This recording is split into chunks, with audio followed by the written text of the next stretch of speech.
ژیانە ملەتی کوردا لە تاریخا دیرۆکە کوردستانێدا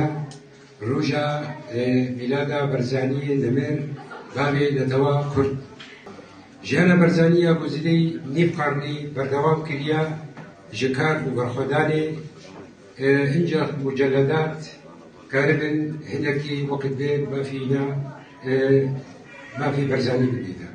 Roja dayîkbûna bavê netewa Kurd berzaniyê Demirê 45 milyon Kurd pê hata naskirin em jî di Kurdistana Sûriya de em bîr û bawerî bi rêbaza berzanî tênin em bibînin tekerê û miletê Kurd ser vê rêbazê bigihê mafê xwe ya rawa careke dî em vê roja pîroz li miletê Kurd hevayî pîroz dikin û em soz û peymanê din wekû Encumena Niştimanî Kurdî herwa wekû Partî Demokratîk Kurdistanê Sûriya em ê ser vê rêbazê bin heta miletê Kurd bigihê aramiyê û xweşiyê û bexteweriyê.